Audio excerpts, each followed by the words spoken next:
Paris শহরের উজ্জ্বল আলোর পিছনে রয়েছে এমন এক বাস্তবতা যেখানে জীবন মানেই সংগ্রাম। সেই কঠিন বাস্তবতার মধ্যেই 1991 সালের 29 মার্চ প্যারিসের দরিদ্র এলাকায় জন্ম নেন অ্যানগোলো কান্টে। তার বাবা মা এসেছিলেন পশ্চিম আফ্রিকার দেশ মালি থেকে একটি ভালো জীবনের আশায়, কিন্তু বাস্তবতা ছিল সম্পূর্ণ ভিন্ন। ছোটবেলায় কান্টের সবচেয়ে বড় চিন্তা ছিল কিভাবে একবেলা খাবার জোগাড় করা যায়। পুরনো একটি বস্তু হাতে নিয়ে রাস্তায় বের হতেন, প্লাস্টিকের বোতল, কাগজ বা যে কোনো ব্যবহারযোগ্য জিনিস সংগ্রহ করে সেগুলো বিক্রি করতেন যাতে তার পরিবার কিছুটা স্বস্তি পায়। কিন্তু এর মধ্যে তার মনে ছিল অন্যরকম এক জেদ।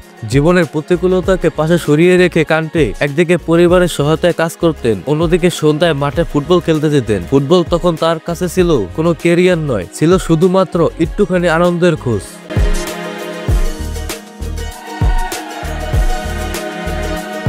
ছোটখাটো গঠনের এক অদম্য প্রতিভা। কান্টে যখন স্থানীয় ক্লাবে খেলা শুরু করেন তখন তার শারীরিক গঠন নিয়ে সবাই হাসি ঠাট্টা করত। এই ছেলেটা কিভাবে বড় হয়ে খেলোয়াড় হবে, এমন কথা শুনতে হতো প্রায়। কিন্তু ছোটখাটো এই ছেলেটার ছিল বিশাল এক হৃদয়। মাঠে নামলেই বদলে যেতেন তিনি, কেউ তাকে থামাতে পারত না। তার শরীরের মধ্যে যেন এক অদম্য শক্তি লুকিয়েছিল। তিনি শুধু নিজের জায়গায় সীমাবদ্ধ থাকতেন না, পুরো মাঠ দখল করে রাখতেন। তার গতি, ধৈর্য আর পুরো মাঠ দৌড়ানোর সামর্থ্য দেখে সবাই হতবাক হয়ে যেত। ধীরে ধীরে তিনি স্থানীয় ক্লাবের মধ্যমণি হয়ে ওঠেন। পেশাদার ক্যারিয়ারের সূচনা 2012 সালে ফ্রান্সের ছোট্ট ক্লাব ব্রুনে তার পেশাদার ফুটবল যাত্রা শুরু হয়। এরপর কেন ক্লাবে যোগ দেন। প্রতিদিন নিজের খেলার উন্নতি আনতে তিনি অক্লান্ত পরিশ্রম করতেন। তার অসাধারণ পারফরমেন্সের কারণে ক্লাবটি ফ্রান্সের প্রথম বিভাগে উন্নীত হয়। তখন থেকে বড় বড় ক্লাবগুলো নজরে আসেন তিনি।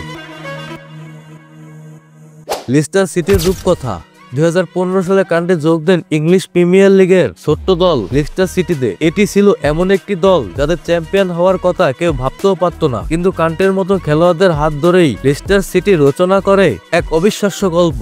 সেই মৌসুমে Lister city premier league champion হয়। মাঝমাঠের প্রতিরোধ গড়া, বলের নিয়ন্ত্রণ নেওয়া আর প্রতিপক্ষের আক্রমণ নষ্ট করার ক্ষেত্রে কান্টের অবদান ছিল অসাধারণ।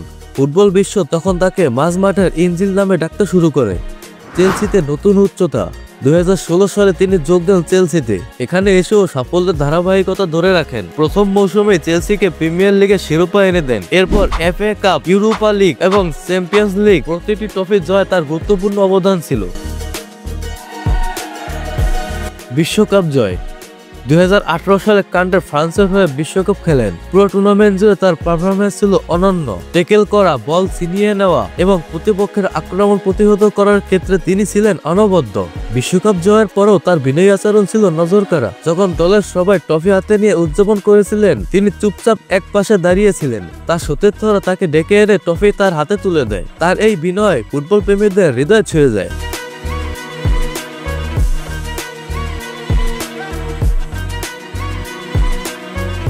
একজন কিংবদন্তি, তবুও সাধারণ।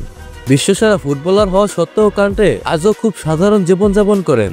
দামি গাড়ি বা বিলাসবহুল জীবনযাপন তাকে টানে না। একবার ম্যাচ শেষে ট্যাক্সি না পেয়ে তিনি সাধারণ মানুষের মতো ট্রেনে বাড়ি ফিরছিলেন। তার উপার্জনের বড় অংশ তিনি দান করেন আফ্রিকার দরিদ্র শিশুদের জন্য।